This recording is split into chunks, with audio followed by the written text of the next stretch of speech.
briefly shared, when you were talking about your personal reflection, just your relationship with church. Maybe let's talk about that space. How do you how do you feel like the church as well contributes in this dynamic of undermining women inferiority complex and all that. How has the church from your view play a role there? I think it's very hard to point to only one culture in terms of the kind of relationships that are expected in the church. I mean, it's very easy to say that African culture was all egalitarian, and women were valued, and there was no hierarchy. There's been such a lot of literature written either in African philosophy spaces or African studies spaces or African feminism spaces. On the other hand, you also and also there's also questionable. Okay. On the other hand, you have this new thing for some of us, which is Reformed theology and Reformed spaces, and it brings its own brand of problems. And what's the opposite of shalom? It brings that Hades between men and women, right? Like, I haven't experienced Reformed spaces as necessarily life-giving. Speaking as a woman, I've experienced them as something that's a continuity between my father's church, which was ultra-conservative, and even though there are no rules like, well, in the specific spaces I've been, there have been no rules like you have to cover your head, you gotta wear a badge, you gotta wear a long skirt, long things everywhere. I really do feel like some churches would really like the introduction of burqas. But Reformed spaces just have this strict understanding of what a woman is and what a man is. And if you stray from that understanding, they start panicking. Like there's just not enough space to maneuver. There are certain ideas of who is marriageable, for instance. And for someone like me who's very vocal, and although I'm not as straightforward as I want to be, I have Christian women who are my role models who just like put it plainly, like, I don't care how you react, this is the truth. But for someone like me, I'm still vocal. And so and I just speak. I'm happy, I make jokes, I laugh, I have a voice. You can hear me in the room. I take up space, not even sometimes fairly, but it just happens. But those are the kind of women not considered marriageable. This verse about a gentle soul has really set people on fire to make all women introverts in some way, and also to mistake introversion to be gentleness. So yeah, like, and also this thing of, if you're a guy, you're a leader, you must own it. That's what contributes to the problems we see today, because men attach their value to whether they're leading someone. And when men attach their value to whether they're leading someone, they're not thinking about other men. They're thinking about, what kind of power do I have over women in my life?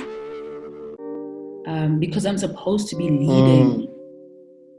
And so they then start panicking when a woman is in a position of power over them. So I think mm.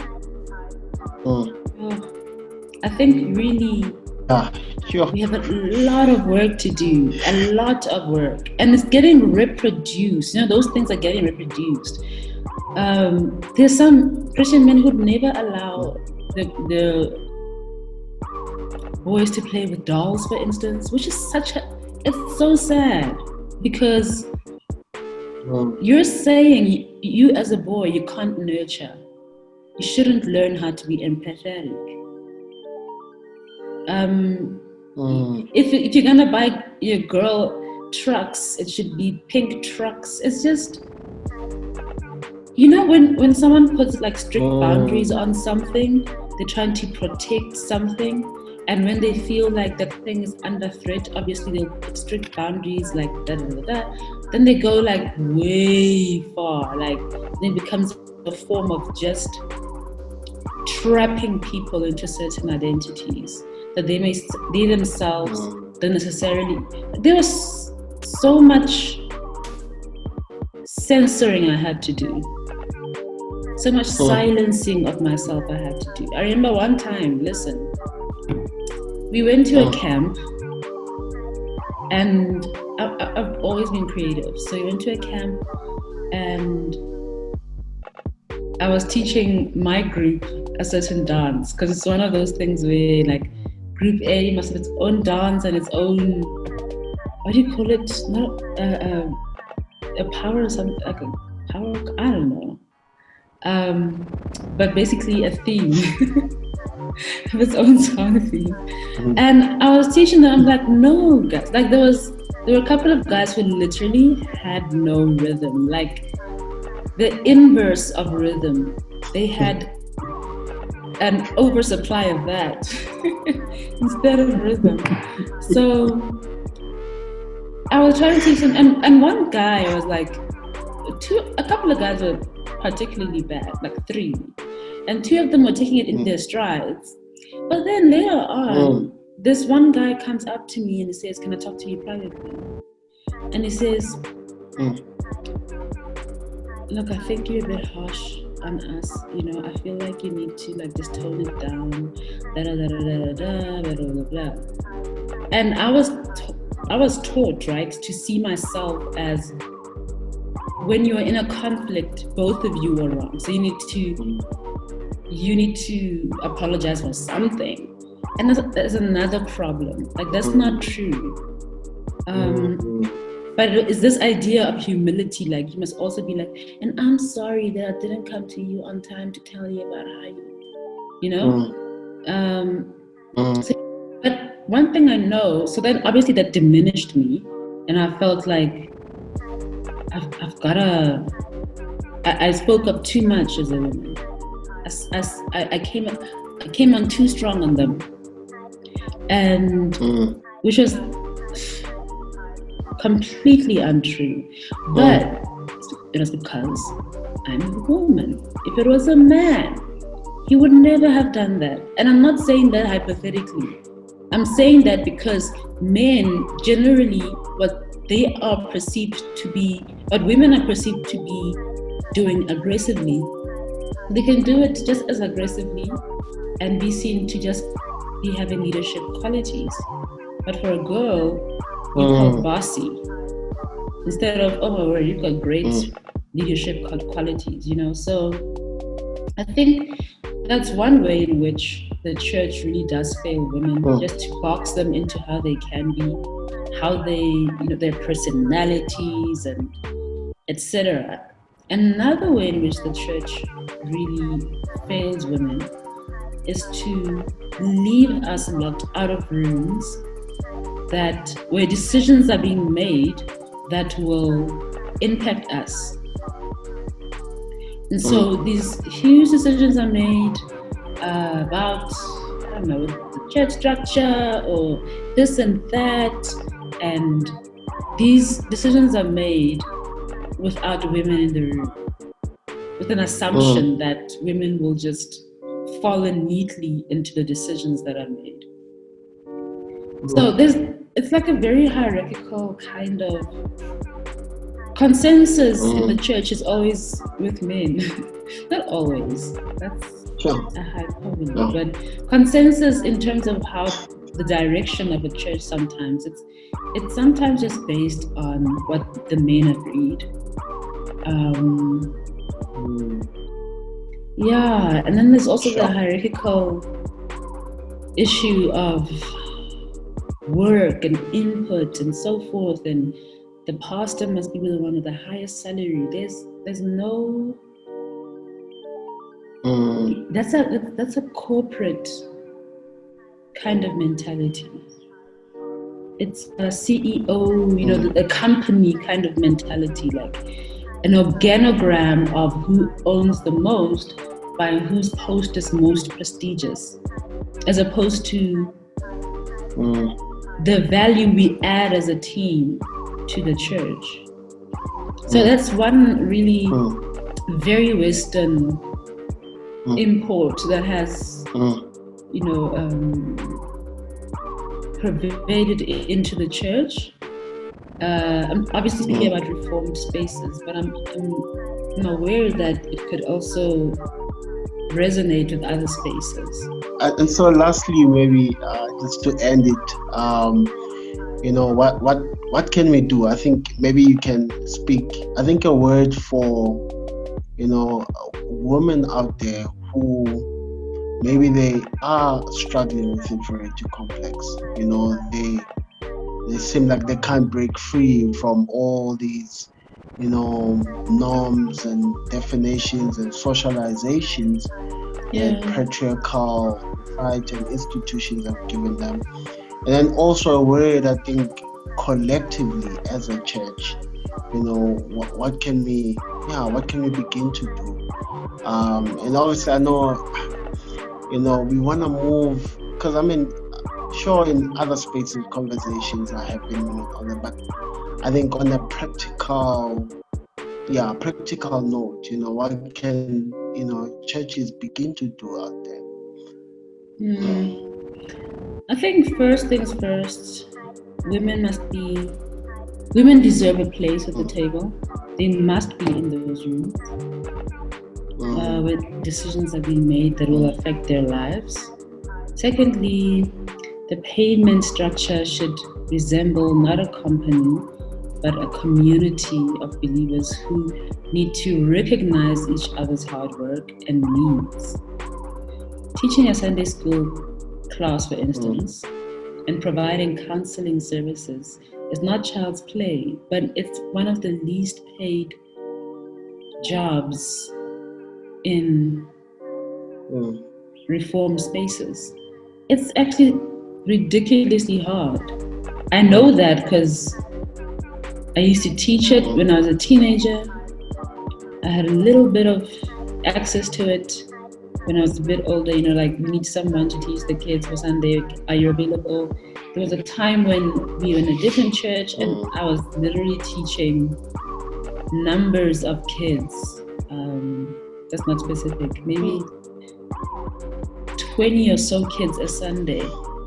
You know, it's hard mm, work. Counseling is hard work. You are carrying the burdens and loads of other people. But for some reason, because it's not preaching, because it's not being the chairperson of the elder board or whatever, it's not seen as important. And let me tell you, it has a lot to do with the Western idea of femininity and feminine work and masculinity and masculine work. It has a lot to do, it's got nothing to do with what's in the Bible. And so there just needs to be an interrogation of what are we taking for granted that's actually cultural and not Christ like. mm, I think, thirdly, we need to address the issue of a toxic, unchristlike form of masculinity that considers the difference of women a justification for the disrespect of women, emotionally, spiritually, or otherwise. Lastly, let's love our children like Christ.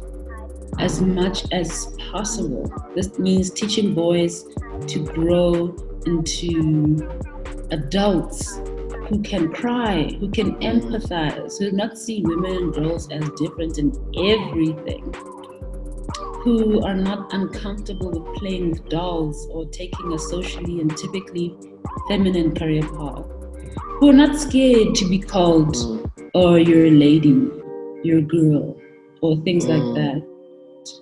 And that's loving to boys. A lot of what we see today comes from boys who were not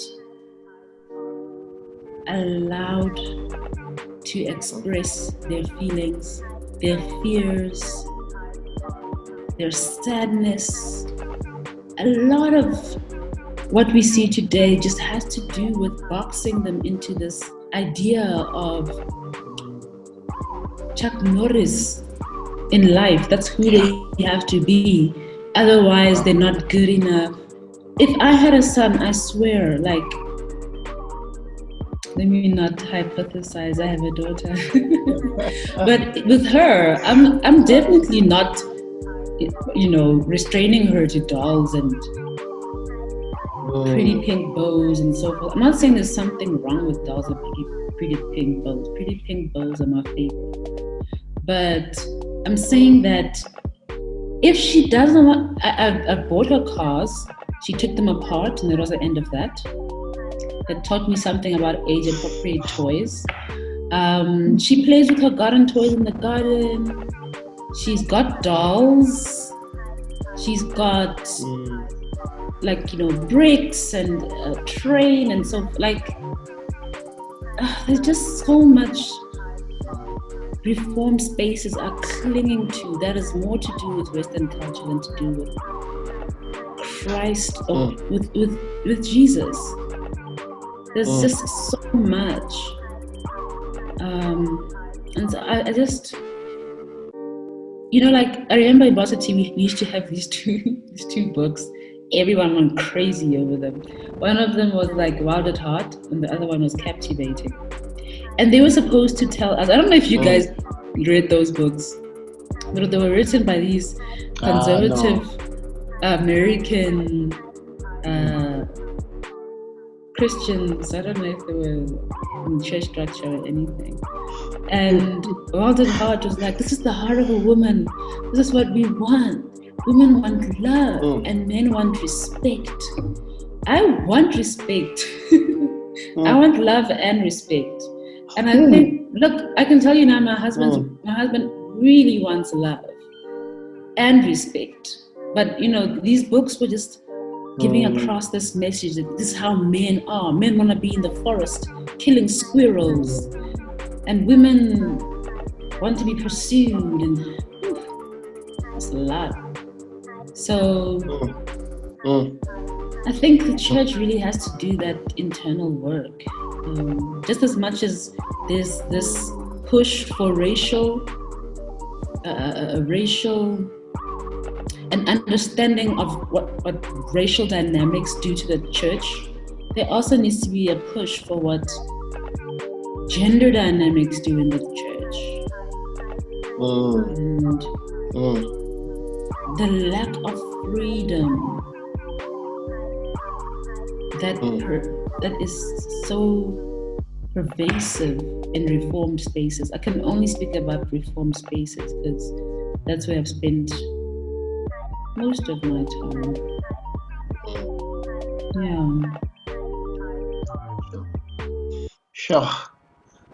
Yeah, my brain is fried. But I think blessed, convicted and challenged as well. I think we can all, I think, attest to and agree to this toxic masculinity that society has fed us for so long.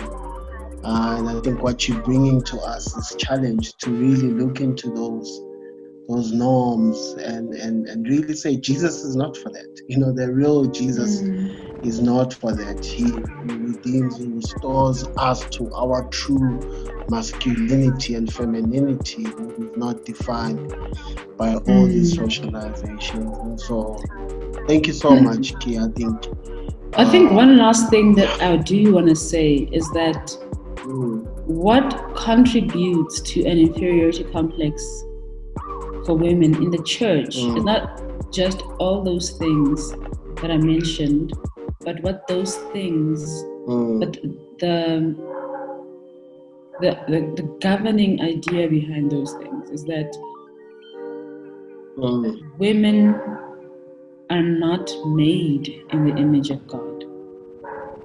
They're made in the mm, image of God as human beings, but their femininity does not come into the fore.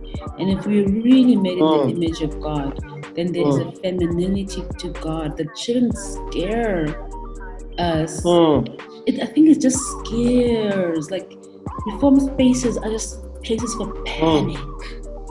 To think, to not, people don't want to think critically. There's just so much they've put into a certain kind of structure and a certain kind of Christianity that even one little thing, one critical thought feels like an attack on the whole thing. And it feels like it's one mm, that building block on the Jenga tower that's gonna make everything fall down. But mm, the femininity of God is something that has not, you won't find in a Christian bookstore. You won't find mm, that title in a random Reformed Christian bookstore anyway. But if we're made in the image of God, then I look like God. mm. Don't be scared. You know what I'm saying? Like, Amen. Amen. but you know what I'm saying? Like, even Mm, Jesus now, like I think people have this idea that we just souls and bodies are a vehicle. No, but God gave us bodies for a reason. And Jesus was mm, embodied. Um, some people say he is embodied right now. And mm, so I think people just have this idea, like because the Bible says he, then there's no aspect of she. I'm not saying in terms of God the Mother or anything like that. I'm saying this is a mystery mm, that even angels long to look into. So mm, I long to look into it because the whole time the idea has been God is masculine, just mm, masculine. But if he made femininity and he made females, then that says something about God if we as women are made in his image. Because you can't say mm, that men reflect the masculinity of God and then say that femininity is irrelevant. If you're gonna use gender to describe God. So I just think it's something we need to think about and not panic. Like there's so much panic that everyone is either called, everyone who makes people think about something is called, you're a cultural Marxist, you're a critical race mm. theorist, you are a, Yeah. what's the other word I was thinking about? Like you're dividing the church. I think God gave us Mm, critical reasoning for a reason, man. It's cool. It's cool. You just gotta choose your mm. space. You either stay in a space for certain reasons or leave it for certain reasons. Sure. Yeah. Yeah. No, thank you. Thank you so much. I think you definitely need to come back. I think there's so much I think to go deep and double click and just unpack. I think there's so much wisdom that I believe God has given you, that we can lean on and learn, together as our viewers as well. So thank you so much, Kia, for joining us today. Yeah, please feel free to leave a comment or share your thought on what I've shared today. Would love to interact with you. So yeah, thank you. Tune in Can I just for our next episode. can I just say thank you to Bongani and Floyd? You guys are doing an Mm, amazing mm, thing by bringing critical thought to the fore in Africa as Africans for Africans. So I'm really mm. grateful for that.